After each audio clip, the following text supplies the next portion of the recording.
নমস্কার। প্রাথমিকের নিয়োগ নিয়ে গুরুত্বপূর্ণ আপডেট।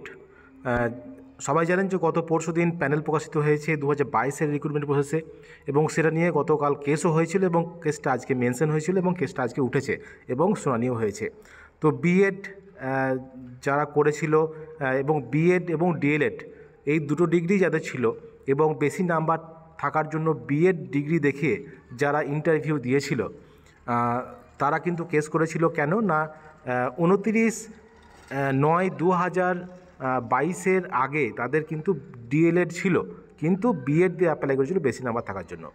তারা কিন্তু কেস করেছিল এবং সেই কেসে যেটা বলা হয়েছে যে হাইকোর্ট থেকে যে তারা কিন্তু অ্যাপ্লাই নতুন করে ইয়েটা করতে পারবে, এই বিএডটা বাদ দিয়ে তারা ডিএলএড আপডেট করতে পারবে। অর্থাৎ বিএড দেখিয়ে যারা বেশি নাম্বার থাকার জন্য বিএড দেখিয়ে যারা আবেদন করেছিল তাদের তো ক্যান্ডিডেট যা ক্যান্সেল হয়েছে মহামান্য সুপ্রিম কোর্টের রায় অনুযায়ী, সেহেতু তারা যেহেতু নিয়োগ নোটিফিকেশান বেরোনোর আগে ডিএলএড তাদের ছিল, তারা কিন্তু ডিএলএড দেখিয়ে তারা কিন্তু প্যানেলের সুযোগ পেতে পারেন। যদি কাট অফ মার্কস ক্রস করেন তাহলে কিন্তু চাকরি পেতে পারেন, প্যানেলভুক্ত হতে পারেন। তো এটাই হলো বিষয়।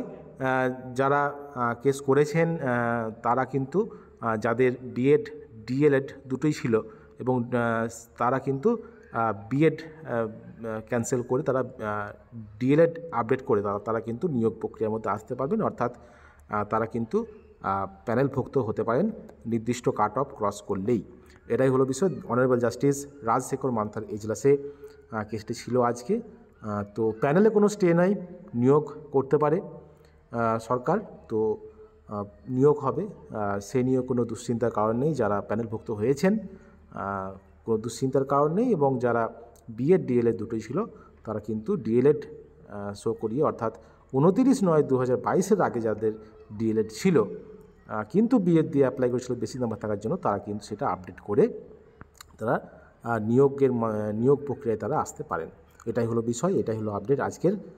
তো প্যানেলের উপর কোনো স্টে নেই, যে কোনো সময় যে কোনো ইয়েতে কিন্তু পর্ষদ নিয়োগ দিতেই পারে প্যানেলভুক্ত প্রার্থীদের।